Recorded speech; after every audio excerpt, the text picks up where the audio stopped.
evening. Maayong gabi. Let's see. Aloha, ahi ahi. Welcome to That's Life with Ev.O.Lution. I am your host, Ev.O.Lution, and tonight, oh man, we got Darren Dowler. How you doing, Darren?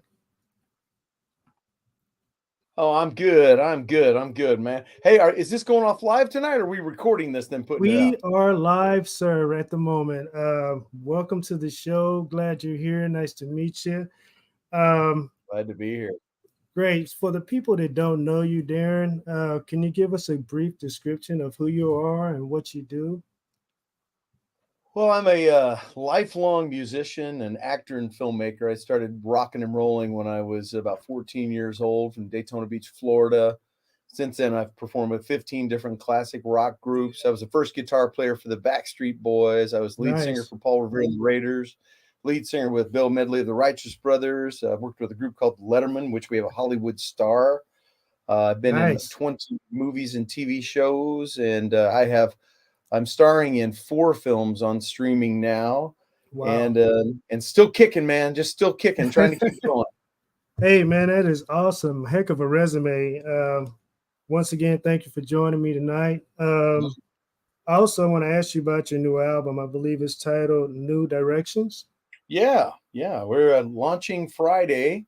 Hmm. It's actually a really interesting album because one of the things about my career that's been unique is I've performed with hard rock groups, classic rock groups, funk groups, dance groups, country groups, and I write all styles of music. I write for films and things like that. So, what's unique about New Directions is, for years and years and years, I was trying to find a direction to go because Hmm. the music industry used to be so consolidated. You had to go one genre or forget it. It's not like that Absolutely. anymore.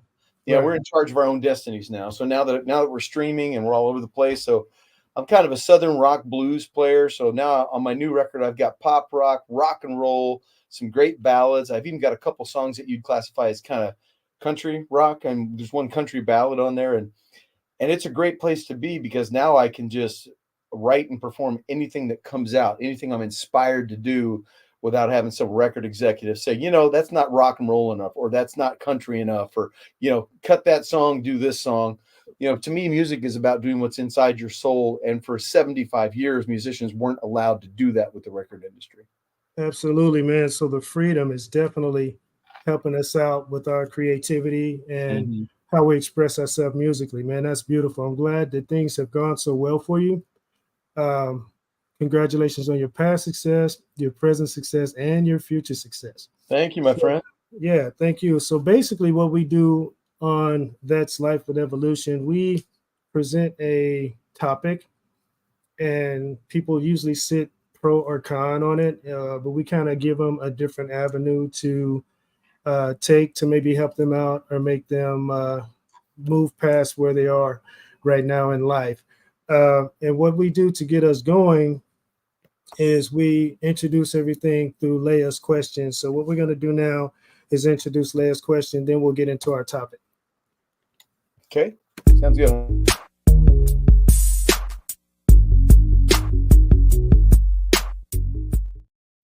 So normally I start the topic and then get into Leia's question, but Leia's question today actually leads us right into our topic. So the question of the day by Leia is, what if a person is really good in their loyalty or their disloyalty and they are like a wolf in sheep's clothing? So that brings us to our topic, which is breakthrough moments, who has your back and who doesn't. So basically what I came up with is I did a lot of research and talked to people and looked at things. And the first example that I have of a breakthrough uh, moment is like a coworker that you may have worked with or heard some about. Basically, they approach you and ask you for your input on a subject or whatever may be going on at the job. And then that same person goes to like management and presents it to them like it's your idea or a bad idea to try to get you in trouble. Um, and next thing you know, you're getting called into conversation or whatever. Have you ever experienced anything like that? Yeah, I have. And I've experienced it on many levels. I experienced that when I was working. I remember once. I'll go back to when I was really young, working as a bartender in Daytona Beach. You Mhm. know, we Daytona Beach used to be the marketing and spring break capital of the world when I was young, and liquor companies would come into this famous bar that I worked in, and they would ask us about drinks. And Mhm. so I invented a few drinks that people actually still drink today. You know, Nice. we're talking 1983, 84, something like that. Mhm. And and I remember a friend of mine. So I heard a friend of mine say, "Yeah, I invented this drink called the Lifesaver." Blah blah blah blah blah. I was a bartender too over from me, and I was listening to him, and I'm the one that taught him how to make that drink. And, you know, we're not talking major spoils of war here, but you know, we Right. got $100 and got our name put on the drink and stuff like that. Mhm. So I've had it like that on that level, and then you know I've had it on much bigger level too, where you know I've had in Hollywood. I would go around and I was working with people all over Hollywood for 30 years. Mhm. I was on movie sets, TV sets, and I'm also an author, so I'd take my book around and things like that, trying to get directors to look at it. You know, you got to take any opportunity you can get in this, Absolutely. because we all know. I mean, this business is. There's so many of us out here who are top level performers or really talented people. There's a million people out there fall into Look the here. same category, but those few lucky that right place, right time, right opportunity, get Mhm. cast into the spotlight and get famous. You know, so we try to take every opportunity we can. You know, it's called fighting for your dream. You know, Exactly. and I had this book called The War of Angels, which is still out. You know, it's doing Mm. very well. But I took it around to 30 different television and film sets over about a year's time. Mhm. I even took some background acting jobs to get on the sets in certain, Wow. so I could get there. I wanted to meet the. I mean, I met Steven Spielberg, Tom Hanks, all these people on Mhm. these sets. You know, and I gave that book out. And twice in my career already, twice I've had movies stolen. They made a movie called Legion a year or two after I handed that book out, which was taken from my book. And Wow. I then remember that. there's a movie called The Rocker, which came out a long time ago too, which Mhm. is a good comedy rock and roll movie. I had a Mhm. script called Rock and Roll the Movie circulating around Hollywood for like 2 or 3 years. Mhm. And then somebody came out with The Rocker. Well, I know who it was. I remember handing the book to this particular producer who said, you know, he actually said to me, that's a good story. I might just steal this. You know, Pete Best is a good friend of mine. I might get Pete and we'll just make this movie. That's Isn't that exactly what something? he did. So he Oh. so I've had it on all levels, man. Mhm. Yeah, I've been in bands where you know I'd come up with an ending or something like that, come into rehearsal, and the bass player's teaching the band leader the ending that he came up with. Yeah, Why do people do that type of stuff? I don't know, I man. tell you, man. You know things can be going perfect, and you can be doing everything the right way, and then somebody like that just comes along and just tries to just mess it all up, man. That's unfortunate. But on the flip side of that, have you ever had anybody take your material or your words and use it for the good to like pump you up or give you some type of positivity recognition behind it?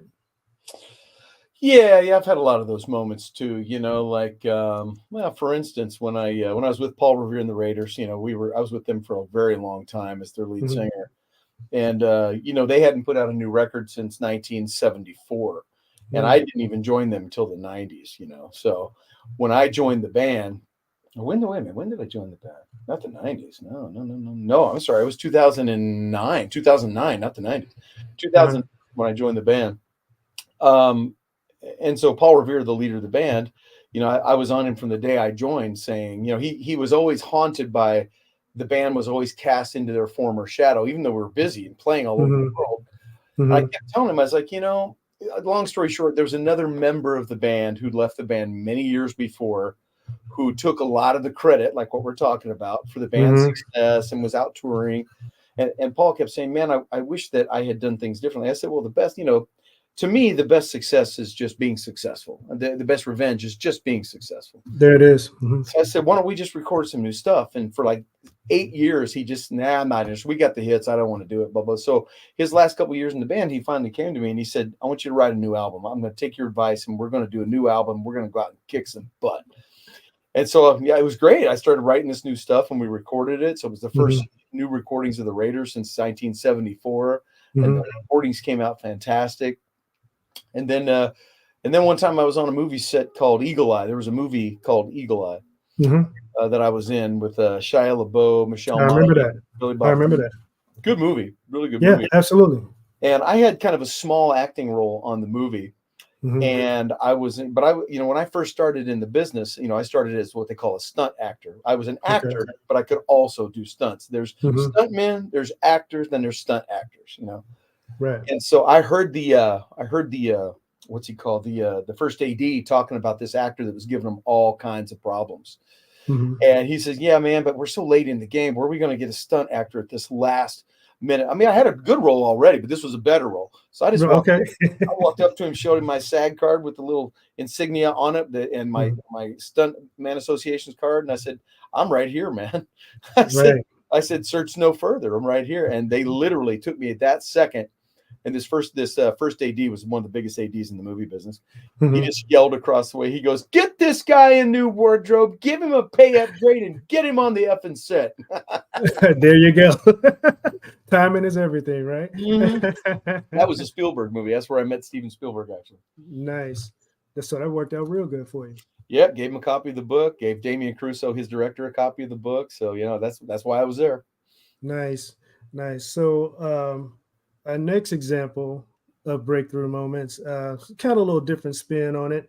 Uh, Basically, a person that you consider a friend kind of confides in you about their own personal marital situation or whatnot, and their significant other finds out about it, and they twist everything around to where I guess makes it look like you're the guilty person. Um, so, you know, needless to say, that situation goes bad, and you probably don't want to be around that person anymore. But have you ever had a situation, or are you aware of a situation that occurred like that? Yeah, I had one. I had one a couple times. I had one time where I had a buddy who was he was stepping out on his lady of the time, and Hmm. we were out together, and he met some girl, and he did his thing, and of course, he tried to tell the girl that I let him into it, that kind of stuff, Hmm. and we all knew that wasn't true. But Right. so she came to me, and I remember her going, "So tell me what happened," Hmm. and she really wasn't my friend. He was. Hmm. So I don't, I just, me personally, I'm a very blatantly honest person to the point where Hmm. I'm sure some people don't like me because of that, but I'm just open and honest about stuff. Hey, I appreciate stuff like that. And I just told her, I said, "Look, I said, I'm not getting in this discussion. This is between you and him. I will tell you this. Absolutely. I had nothing to do with what's going on with you guys." Hmm. I said, "But if you want to discuss this, I'm not discussing it with you because he's my friend. Get Hmm. in a room with him and discuss it, but leave me out of it." And that's Hey, that's the great way to handle it because usually in a scenario like that, when you do get involved and try to be helpful, it ends up bad for you. it you does. know, You're right. so yeah, the best thing to do is kind of stay clear of the smoke and move on. But on the flip side of that, that person, instead of spinning things around and make you look like the devil or whatever, um, they could like handle their business with their significant other, like you said, Hmm. um, deal with that, and then kind of do what they need to do to express their, I guess, concern for the friendship that they have or the bond that they have with you, so that can strengthen and everybody can pick up and move on. Do you have a scenario for that? Let me think. So the question on this one is, have I been in that same situation? Except, Or or do you have an example of it? give me the question again. I kind of got twisted there. Oh, okay, okay, that's fine. So on the flip side, instead of the person that confided in you kind of spinning everything around to make you look like you're the evil one, Hmm. uh, they, I guess, took your advice and then handled their business with their significant other, and then made things right with both of you, so that way everyone can continue to move forward and the friendship can continue. Yeah, same situation, the same exact situation. After I put her, where she needed to be, where I was concerned Okay. anyway, and I went to him too, and I just said, "Hey, man, your lady tried to talk to me, and I said, I don't, I just want out of it. I don't want to be in the middle of your a fair pump. You guys handle it, and then once you handle it, give me a call, let me know it's handled, because I don't want to be in the middle of this. And that's exactly what he did. He fessed up to her what was really going on. They kind of made amends. They both apologized for me to putting me in the middle of it. Right. And I skated, but honestly, it's weird. It worked out good, but I don't remember hanging out with him after that. So I don't know. That's usually the case. Once something like that comes up, it's like, yeah, I'm gonna give you like 3 feet. Yeah. I don't want to get involved with that anymore. You hope that things will work out, but in most cases, it just doesn't. Yeah. It's best to be honest up front. Period. Like your blatant honesty. I appreciate that. I'd rather somebody be straight up, say, hey, this, and that, and the other, as opposed to beating around the bush. So, scenario number. I'm glad Go there's ahead. one of you out there. It's only a couple of us. Some people can handle that, and some people just they'd rather be coddled, and lied to, and slowly moved along, and I've always believed, the best way to avoid a situation is not to get into a situation at all. Exactly. I support that 100%. Yeah. So the next example here kind of evolves around people instead of individuals. So this particular one here is you receive an invitation as an announcement to a function or whatever, and you're invited, but it's clearly kind of mentioned that your significant other is not to attend. Have you ever had anything like that go on, or do you have any knowledge or any scenarios that you can present for that? Well, I don't really have one where they said you're significant. I don't really have any where they blatantly said your significant other's not invited, but I've been invited to events where they made it clear that I was supposed to come alone because I'll give you an example. I went to the Larry King, what is it? The Heart Association Fund. For years and years and years before he passed away, Larry King put on this event every year to raise money for the Heart Foundation. And one year I was invited to that, but I was told when I was invited, we're going to put you at a table with so-and-so, so-and-so, and so-and-so. And I said, well, can I bring a date? And they were like, no, because there's no extra seats because you're at designated seats. But I don't think I've ever been invited to something where my significant other was excluded. But I mean, I have been at events where I was only one invited, I guess. Okay. Yeah, that's totally understandable there. But there are situations that are not. For example, let's just say a wedding. Yeah. So usually at a wedding, 1/3 of the people who are invited are the bride's family and friends, and another third is like the groom's family and friends, and then the third is the people that the bride and groom know together, and they invite them as well. Problem with that is sometimes the groom likes a person, but the bride doesn't. Right? And vice versa. So, in a situation like that, for me, myself, if someone invited me somewhere and told me that, yeah, you're welcome, however, they're not, I'd be like, you know what? I appreciate the invite, but I don't get down like that. I'm just gonna fall back. I hope you have a good time. I wish you the best. But if everybody's not invited, I'm not invited. Yeah. So do you have an example, anything like that, or what is your take on that? I'm like you on that. Like with my wife and I are, we do everything together. So if somebody were to invite me to something and not invite my wife, I would do exactly what you said. I'd go, you know what? Hey, you know what? Thanks for the invitation, but I would feel weird, not taking my wife with me to something like this. I said, Absolutely. so I'll just pass and I'll see you for coffee after. And going further with that, a wedding is something that should draw unification. You're forming a bond, and then when you do something like that, that's like really setting up division. Especially if you got friends or whatever, and that could spark a chain reaction in your marriage. So I think people should be careful with that. It's better to allow somebody to come, even if it's just to get an extra gift. Yeah, yeah. You know, I know uh, exactly what you mean. but you know, I just think something like that. You know, some brides can be bridezillas. Yeah, yeah. On that particular day, which is their day, Oh they man. sometimes act out of place. Yeah, But you know, it's only a couple of those out there. It's not really a lot of bridezillas out there, right? yeah.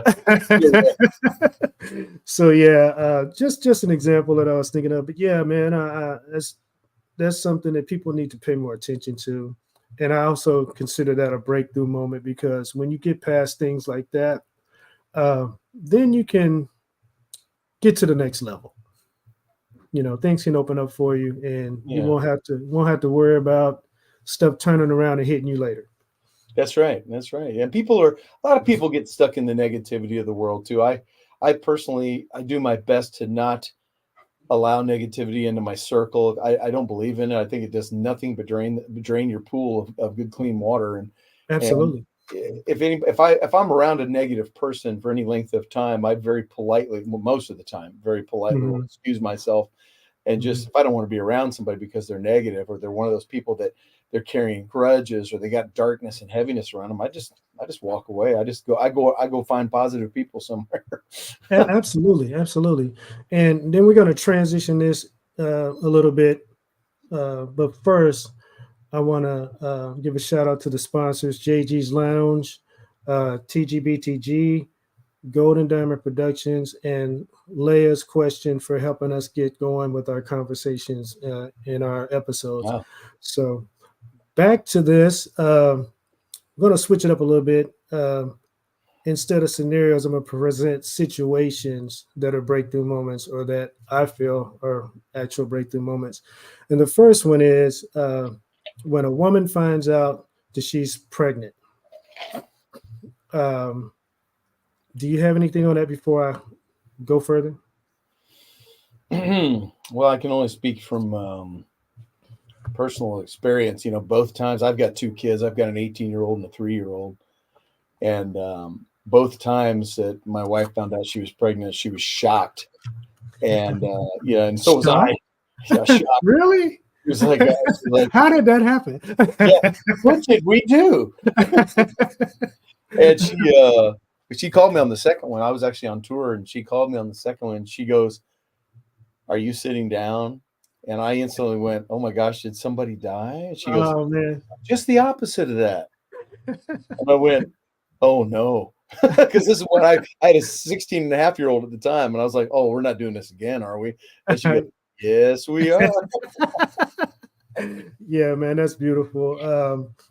So basically, on this here, I presented some things that go along with, that later on, um, they have to have breakthrough moments in their 9 months pregnancy. Sometimes women get gestational diabetes, and then at the end, sometimes they have to get a C-section or whatever, which is that's going the distance. I mean, it's a lot of the times that has to happen is more common nowadays than it was before. But they do all they think they do everything to make sure the baby gets here. Yeah. So to me, that's a breakthrough moment. Whether they have the support of the parents if they're younger, uh, support of their best friend. Sometimes best friends want a child and then they get one first, and it's like, yeah, little issues back and forth, and then getting support of the father. So do you have anything for that? Well, you know, uh, I do actually. On our last child, my wife, who is a young, beautiful, healthy woman, in Mhm. shape, everything about her. During the second pregnancy, we got into the hospital, and she found out that she has this preeclampsia, which is like Mhm. this strange thing that makes them retain fluids, and Mhm. it makes the birth drives their blood pressure up to stroke and heart attack level blood pressure. And it just Wow. came out of nowhere. Nobody expected it. She's in perfect condition. Mhm. They don't know what it is. They don't know how to treat it. They don't even know. And I know that it was a dangerous time. So Mhm. I had to be there. I stayed in the hospital with her in the room for a week because she was in the hospital for a week. But the thing that lifted her up was when her friends came or called, when her family came, and she had a really big, being supportive of those that you care about that need it is more important and should be stressed more than people realize it. It's when people feel they're alone. We don't want to be, nobody wants to be alone while we're down here. No. And when we're having a hard time, it just means so much when a friend or a family member or somebody reaches out and just gives you that any kind of support, a phone call, a card, some flowers, come by, sits with you for half an hour and talks to you. I think it's as we know, especially the way 65% of all marriages end up in divorce right now in America. Right. And, so many kids don't have, solid families at the house. And that's why we got such messed up kids today, because parenting's been lost. Wow. Boom. Yes. And we need parents to, I hear these stories of people, like this whole thing with, let's allow more abortions, let's do this. And I'm like, I say, why don't we just teach our kids better? Let's spend more time with our kids. Absolutely. Let's teach them how, well, I mean, in my particular case, I would teach them to try to wait till they found the right person to get pregnant, but if it's gonna happen, then teach them to use what they need to so they don't, teach them. Absolutely. Give them support and talk to your kids. And that's what we're missing today. I had a young boy in the park. I take my daughter to a park, and, they'll sit with kids. And I asked this young boy sitting next to my daughter, I said, he said something, I forget what it was he said. And I said, did your daddy teach you how to say that? And, I was just being friendly, trying to make conversation with the little boy because he was only about 4 or 5. And he goes, oh, I don't know my daddy. Ooh. And it just hit me really hard because that was me as a kid. I didn't really know my. Wow, that's going to affect this boy. Is going to be affected by that missing element for the rest of his life, Yeah. And so I remember one of the greatest things in the world, support. I'll give you another support story. So when I was raised by a single mom, a single mom struggling to pay the bills and this, that, thing. I was from the Midwest, moved to Florida, and she realized that I had that lack, and she joined that Big Brothers Club. You know what I'm talking about? Yeah, I do. So I actually had one of those Big Brothers when I was a little kid for a year or two, and it made such an impact on me. Just the fact that a male role model took the time out of his time to come spend time with me, take me to a ball game, take me to get a hot dog once in a while, and just sit down and talk to me man to man. You know what I mean? Yeah, that's beautiful, man. I think support from friends, family, dads, moms, even kids, even when your kids support parents in tough times, Absolutely. I think it's what I truly believe that God put us on this planet to be there for each other. Somewhere along the line, man's true nature, or some men's true nature, is kind of ruining things. But the majority of us just want to have good times. We want to spend time with our families and friends, do things like this. Absolutely. And I think we live in such a beautiful planet. We're so lucky to be in this wonderful country, even though it's kind of lost its footing right now. Yeah. I'm a big proponent of the Constitution and America. I'm really proud of America and what it stands for, because I'm a history buff, and I'm one of those knowledge is my thing. I read every single day. I've been studying science for 30 years. Wow. I've read the biology books from Harvard, Yale, and Princeton. I've studied biology for 25 years. I study history, and I just, I don't know how to explain it, man. It's just, knowledge is, it's key. It's deep. It can offer so much. And if we would just, I hear a guy said at one time, we're talking about supporting each other again. This one guy, I forget who he was. He was a general. He said, the cost, we, at that time, there were like 30 million starving people in Africa at that time. And we're going back 25 years or so. And he said, isn't it sad that the cost of building and maintaining one missile silo would feed all of those people? That's ridiculous. For like a year. He could feed everybody on the planet. You know what I mean? Yeah. But we choose to destroy and build. I mean, we spend more money on defense and things that could kill each other than we do on anything else. I mean, there's no mental hospitals out there right now on the national level for like the homeless or the mentally ill or anything like that. But boy, we got missile silos everywhere. Boy, and that's a shame. I mean, yeah, at some point you do have to defend yourself, but when are they going to figure it out that we need to take care of the people that are here? That's exactly right. So my next deal here is when you feel you have lost everything, now what? So basically, it can be small, simple, like a house, a car, a job, or even a loved one through a breakup or actually losing someone through, Um, do you have any examples for that? Well, I can only give my own personal view, and I don't try to force my views on anyone. Hmm. But for me, in the later part of my life, I always try to think of the positive no matter what happens. Hmm. I always remember two things. First off, we come into this world on our own Hmm. and leave on our own. Hmm. And the only person you really need to get by in this world, I mean, need, is Hmm. yourself. But the thing that makes it beautiful is that the relationships we form with others, when you shake someone's hand, when you smile at somebody, you give somebody a gift, or you help somebody through a door or something like that, it means so much when we give to others. I mean, if you really think about it, I was thinking about this the other day. You can go to school, you can do your job, you can buy a nice house, you can have a car, but doesn't isn't it the few times we just walk up to somebody and just you see an old lady that can't get across the street, and you put down your briefcase, your bag, whatever, and you walk over there and you walk her completely across that street and get her over there, talk to her along the way because she probably needs to be talked to. She probably. Absolutely. Hmm. Then you just come back to your car. Aren't those the greatest moments? They are. And I can piggyback off of that because I was at a store one day and well, she was an older lady.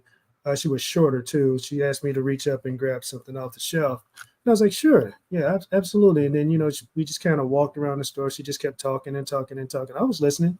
I didn't really have much to do that day. So, she just, I appreciate you listening to me vent. I'm like, yeah, I mean, you really wasn't saying anything that, that was out of order. So, yeah, I just enjoyed the conversation and hopefully you have a good day. So Yeah, that really made her day. So, yeah, definitely things like that. Those moments really make life worth living and it brings us together. it really does. We just need to be kinder to each other. In answer to your question, when you've lost all, I will of course try to stay positive through it. But I will, I'm a big Jesus lover. I Mm-hmm. love Christ and I love God, and Mm-hmm. and that happened for me later in life. I wasn't raised religious at all. Okay. I discovered through my reading and my, it's funny. I studied the Bible in school because I went to a Catholic school for 3 years, but I was not religious. I was kind of forced into that at seventh grade. Then I Mm-hmm. went to public school again. I got away from it, but then through my reading, I found it. I loved reading the Bible because I like reading things that are hard to understand, and Mm-hmm. the Bible is very hard to understand. But I Complex.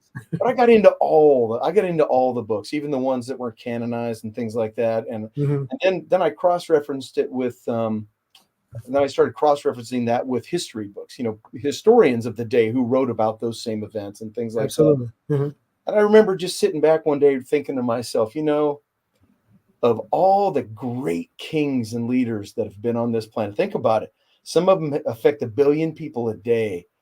Of all the great kings, of all the presidents, of all these mighty armies and cities, when I think that this one carpenter guy affected the world more than any other person that's lived, Right. and he talked nothing about but loving each other and being Hmm. kind to each other, and throwing the nature of man away and allowing the nature of the spirit to come out to try to bring us all together. That meant a lot to me when I finally discovered what that guy was really saying and what he was all about. And it took me till I was in my 40s, and Oh when wow. I finally realized what he was all about one day, I was Hmm. like, I've been searching for something that Hmm. I want to be like, something to model my life after. And I was like, and believe me, I failed miserably trying, but if somebody says, you want to be like Superman, you want to be like Batman? Yeah, as a kid I did, but Hmm. nowadays with the state of the world, I want to be like that guy. Oh, there you go, man. Yeah. That's excellent. I mean, excellent. There's nothing wrong with that at all. So basically, when you lose everything, that's definitely a breakthrough moment because now you have to figure out how to bounce back. Well, I guess And that's and my point. If you lose everything, you still have everything. if you have God in your heart. I really believe that. You can Absolutely. lose everything you've got, because it even says that, possessions will weigh you down. Hmm. But if you lose everybody and everything, you can turn to yourself, turn to your family. You're going to go crazy. But if you turn to that spirit and connect with the goodness of that spirit, I believe it'll carry you through. I believe you're right. Sorry, I didn't mean to interrupt. Oh, no. You're good. This is a talk show. So the more conversation, the better.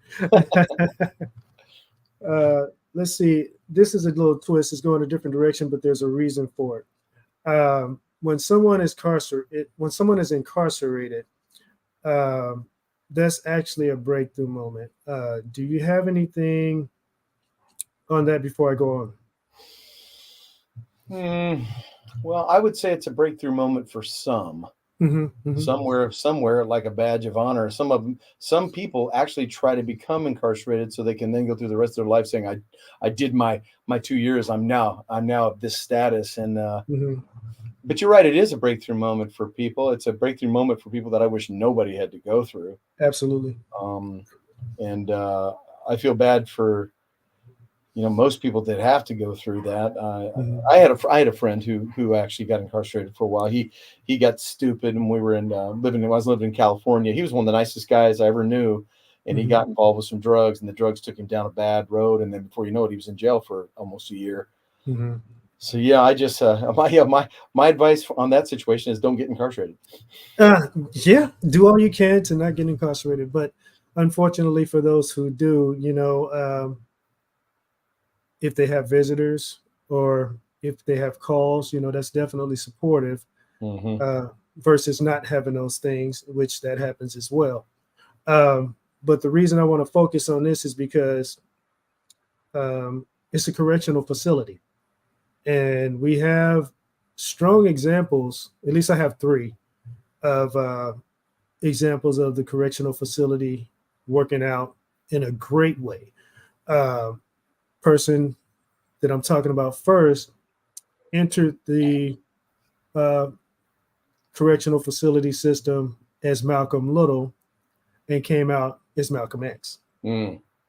The second person, they entered in through controversy. Name stayed the same, but the person I'm talking about now is Gandhi. Of course, is responsible for the independence of India.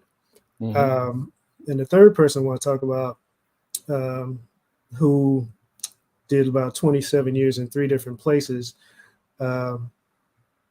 came out to be the first president of South Africa. I'm talking about Nelson Mandela. Yeah. So very few examples, I guess, but to me enough, because those particular people transformed things so great to where their life definitely mattered. And I'm sure that their time in the correctional facilities were definitely breakthrough moments. Your thoughts? Yeah.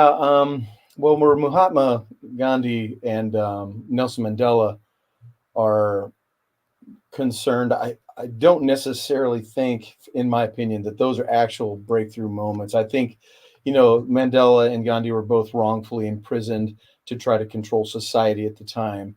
So Exactly. I think the breakthrough moment actually is when they didn't die in there and they were then released and then affected the world they did. I think that was the breakthrough moment in those cases. I can give you a good example. I have a great breakthrough moment prison story. So 2 of my friends that I went to school with, 2 of my best friends I grew up in Florida, and there's a lot of drugs in Florida. And 2 of my friends, unfortunately, after I'd left, gone on the road, played rock and roll and all this stuff, I called home one day to find out they were like kingpins, and they got caught. Wow. And that was back when it was a 3-strike rule. And if you had a certain amount of drugs in Florida, it was life in prison. So they were both sentenced to life in prison. Luckily, they changed that rule about 8-10 years that they were in. And so they're not, because I don't think anybody should go to prison for life for, 200 bales of marijuana, especially when now it's legal. Right. So, I mean, if I were the president, as soon as they legalized marijuana, as long as nobody was harmed in a transaction, I would have freed everybody who was in jail on marijuana, because we just made it legal. So it's really not right to have to keep them in jail.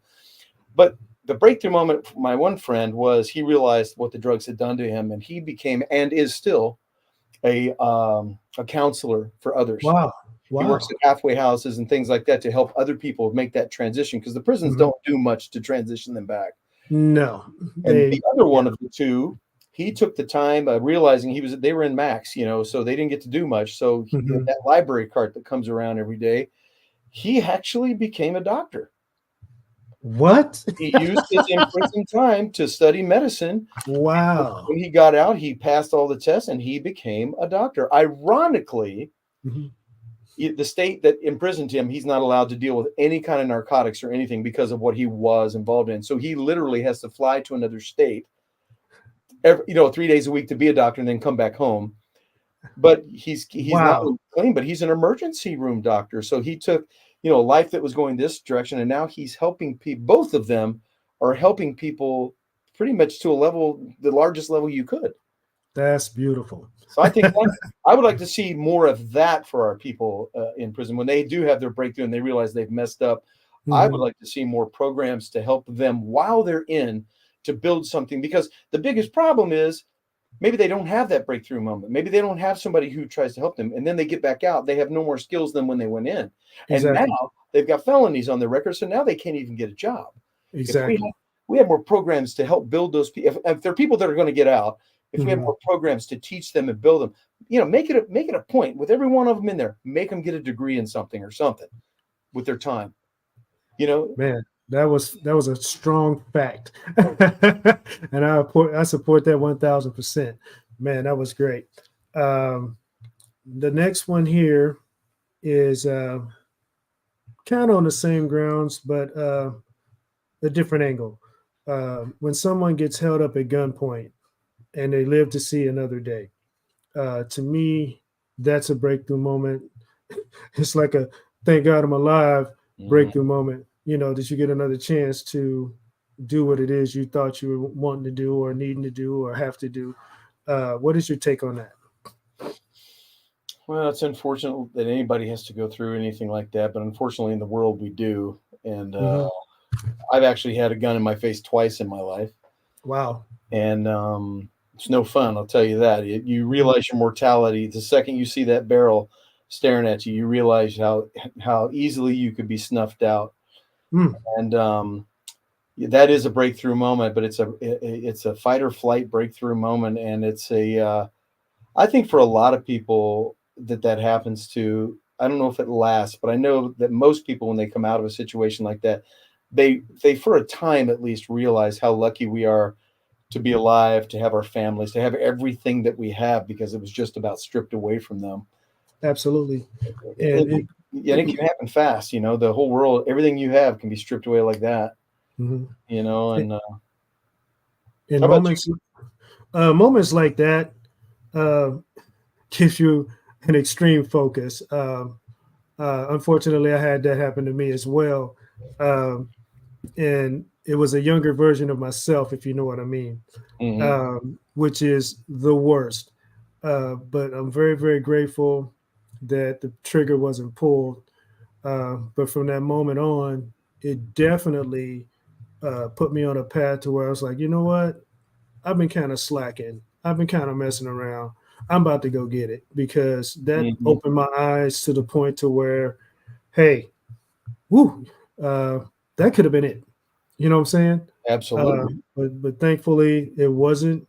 And since that moment, uh, every day pretty much for me is a breakthrough moment. Yeah. Yeah. Mhm. Yeah, I agree. I just, especially as you get a little bit older, in my 20s, in your 20s, you think about partying, your friends, girls, and things you can buy. Mhm. And as you get a little bit older, you start realizing, like I said, how wonderful. I look at my house every day. I look at my neighborhood. I look at my neighbors and their kids. And I go to my church on Sundays and I see those wonderful families in there. And life is really beautiful, man. Yeah, And absolutely.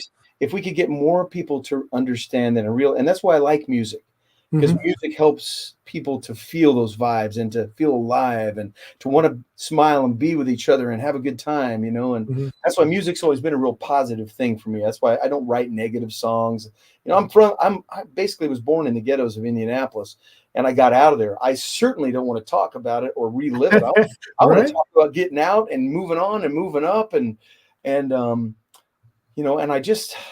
if we could, I think that's what I like. I really like the church that I go to here. We have a great pastor, and Mm-hmm. I sit there and watch this guy, and he's dedicated his life. People don't realize how serious that is. He's dedicated his life to giving people the joy of life, the joy of each other, the joy of togetherness, friendship, love, God, Jesus. Every week he comes to try to make the world a little better place, and I've got to respect that so, so deeply because most of us don't do that.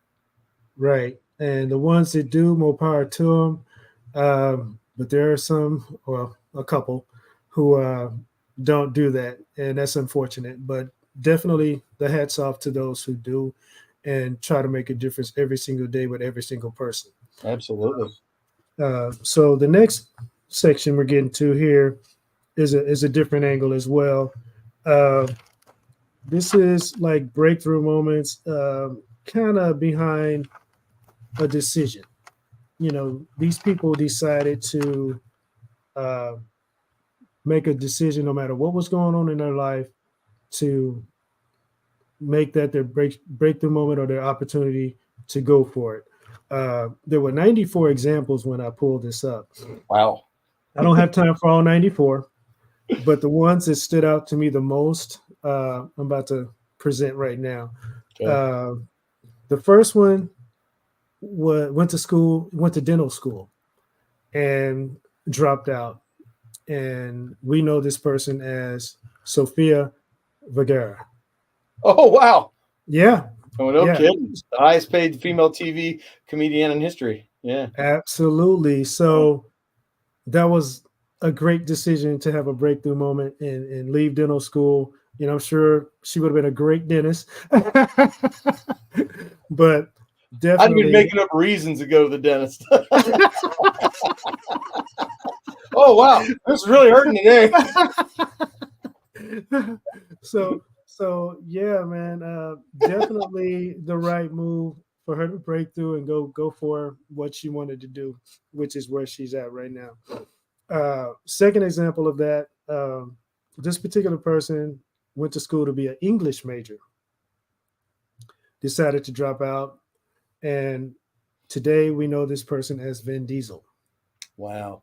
Yeah. Too bad he didn't listen to that English a little better, huh?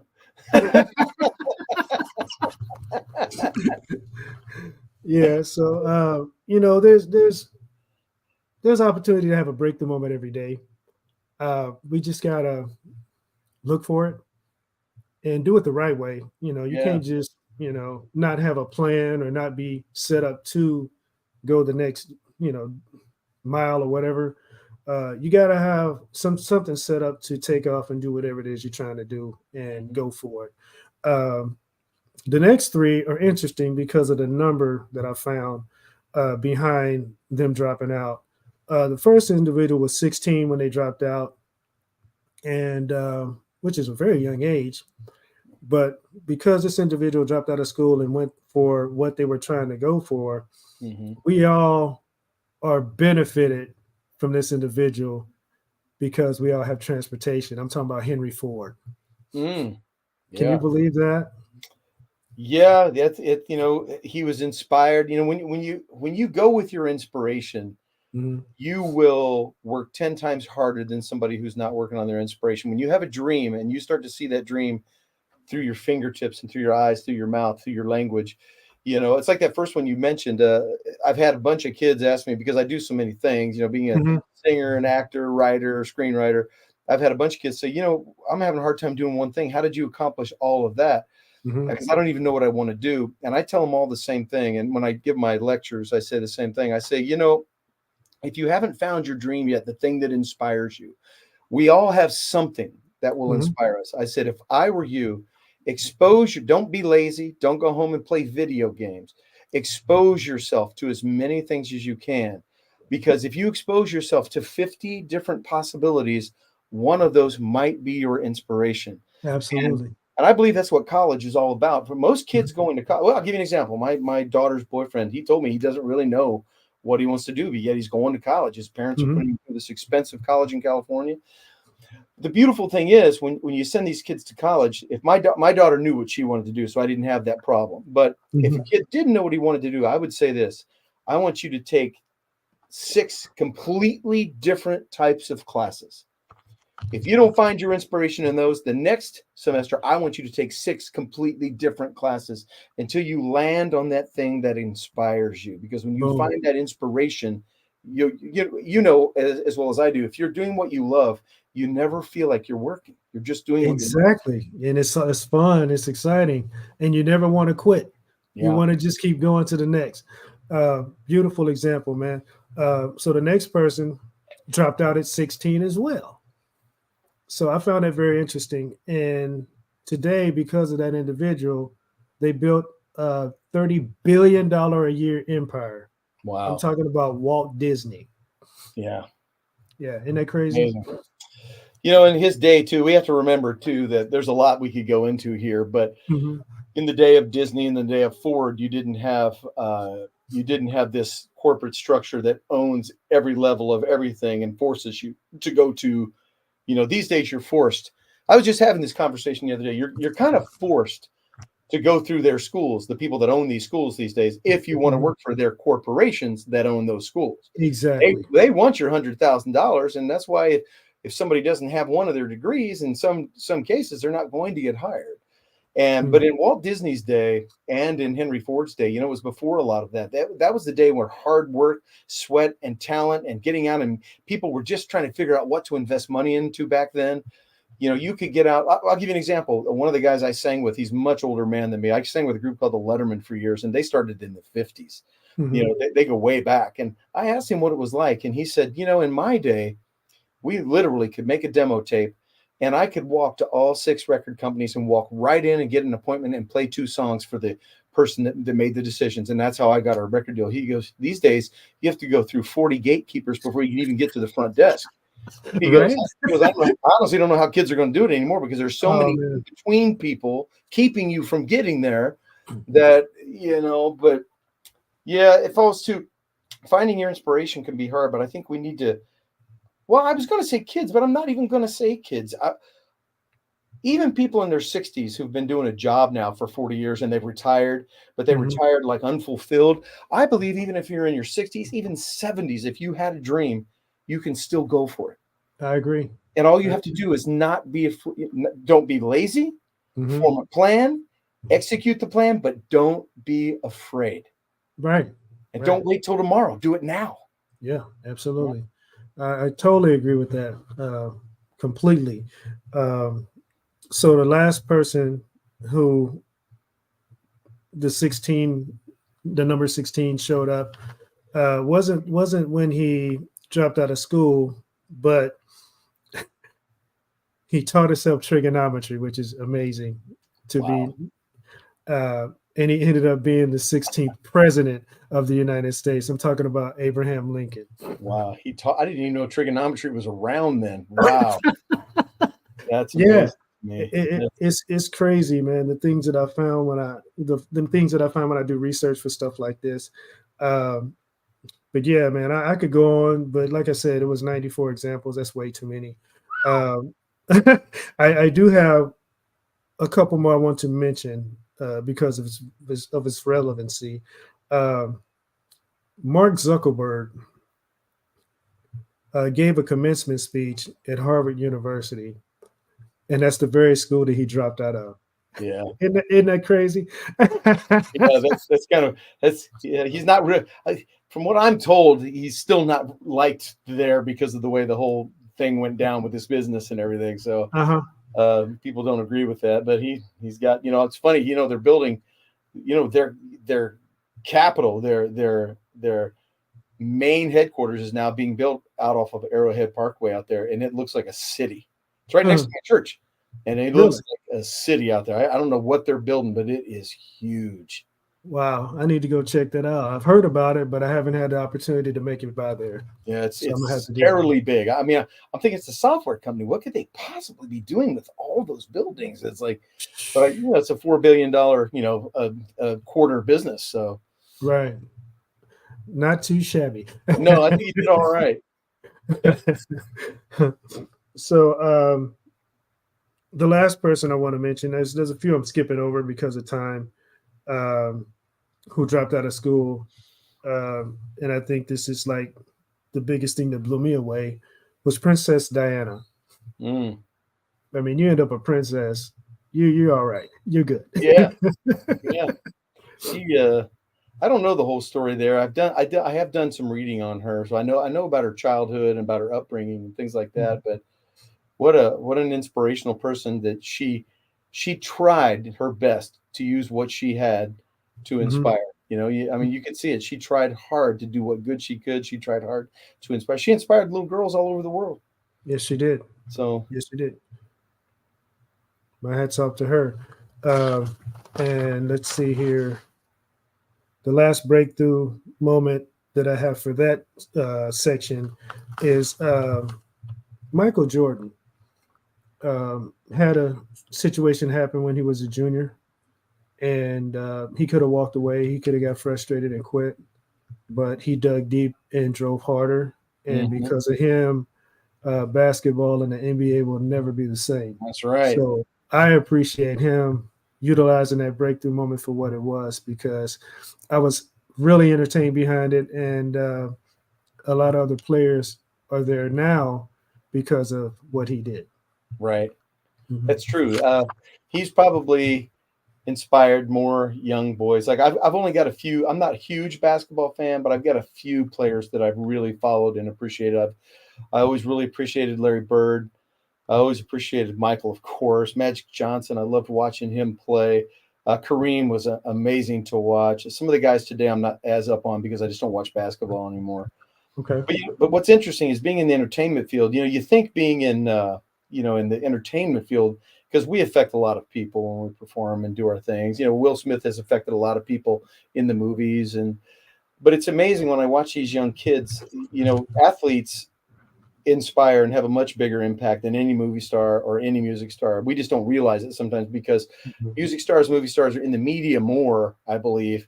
But when you talk to these kids out there and you watch these men that are grown up sitting around their TV still screaming at the television, you realize that athletes have a deep, Guilty. they affect a lot of people.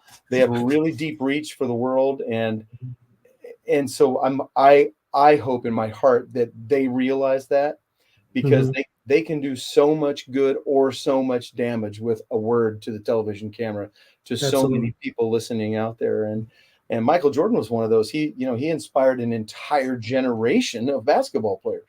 You did.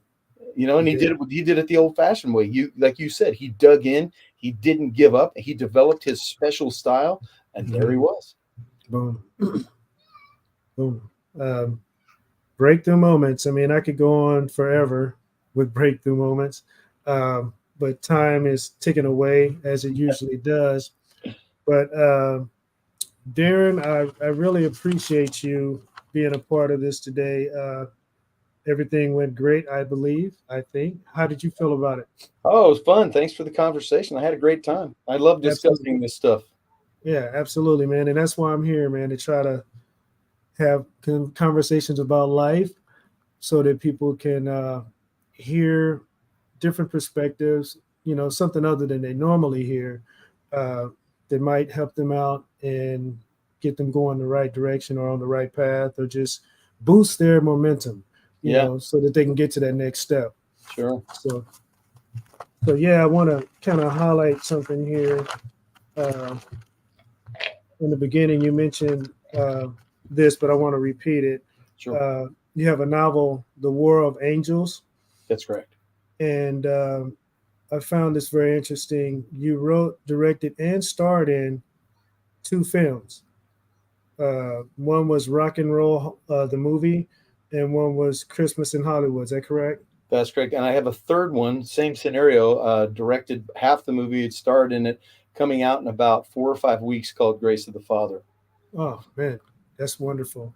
And to remind everybody, once again, you have an album called New Directions. Hitting Spotify this Friday. So everybody, please go to my Facebook page, get the link off my page, the pre-save link, save it. You'll be notified when the album hits. And when it does, please, everybody, add it to your playlist so we can boost this album.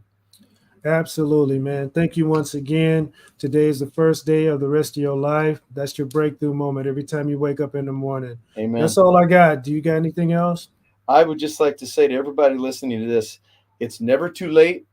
Don't stress about tomorrow, but pay attention to today. Lose your fear and do the things that make you happy. That's it. Boom. That's life. Thank you once again, Darren Dowler, ladies and gentlemen. I am Ev.O.Lution, your host of That's Life with Ev.O.Lution. We'll see you next time. Take care. Thanks for listening, everybody.